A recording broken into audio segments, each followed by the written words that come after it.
Earlier today, my body played this game against her first Russian opponent.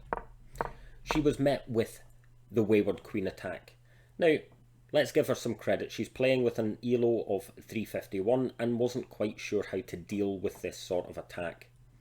She played logically, she developed her knight attacking the queen, but it becomes apparent quite quickly that white didn't know what was going on either, because white didn't capture on e5 checking the black king but simply moved to safety, and the game developed attacking the king again. But what we do see here is quite a stunning fork on the king and the rook at the back, and sadly this wasn't captured. But we did see quite a sneaky move from black with pawn to d5, opening up this great little attack on the queen. White doesn't notice this and simply moves on and takes what's, a hanging pawn, whereupon white loses the queen, checking the king. The king takes the knight that had forked it originally, and after castles, white resigns. My body was tickled pink with herself. She had beat her first Russian opponent because, all Russians are great at chess. So welcome to the inner castle. In this episode, we're going to look at how the Wayward Queen works, and then at the end we're going to give the black player some tools to deal with this threat. So buckle up. Okay, the Wayward Queen Attack is meant to intimidate black into making mistakes, and a very common mistake is to attack the queen from the get-go.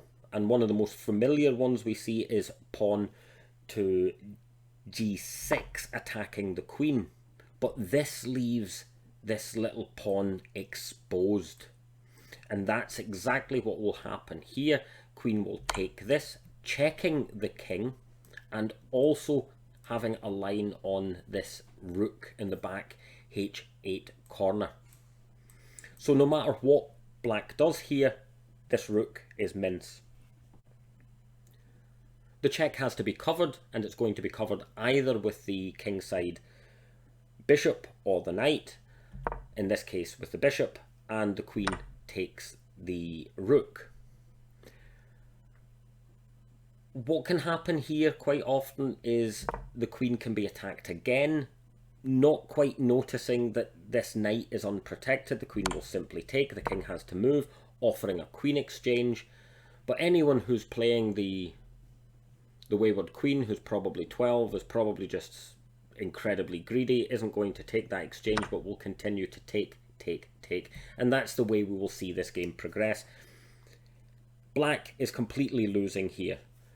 There's, this is not a great place to be for the black player. So now let's switch the board and see how black can respond to this. This pawn is threatened, putting the king in check, so the best way to respond to this is simply to protect this pawn with knight to c6. When this happens, white will very often bring out this bishop to c4, creating a double attack on the weak f7 pawn, and if the queen takes on that f7, while that bishop is protecting it, that's checkmate, so it's game over. We need to shut that down. At this point then, black can attack with this pawn on the queen. The queen naturally wants to keep her line of vision on the f7 square, and so will retire back to f3. So we still have this double attack, but this can be closed down with knight to f6. It no longer exists.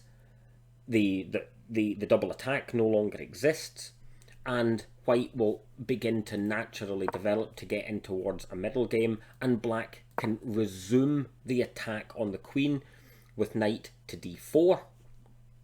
And this is quite a powerful move because the inexperienced white player will simply move the queen to safety, not realizing that knight to c2 is a fork. So at this point, the white queen really wants to be moving to a square, like the only square is d3, to protect this.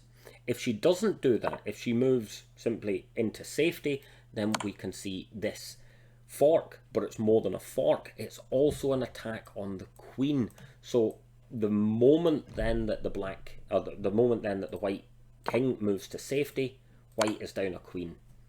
This is the best way to play against the Wayward Queen. Certainly for the beginner and the intermediate player. You don't see it much higher up. As I said, it's only 12-year-olds who play this. But slow and steady play, defensive play, will ultimately win out.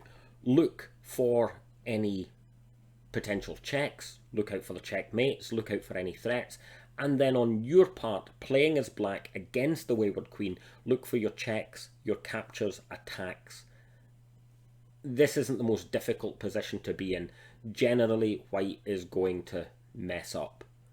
So have fun with it. Let me know what you think about it in the comments, and if you like this video, like and subscribe, and I will see you in an upcoming video. Thanks for watching.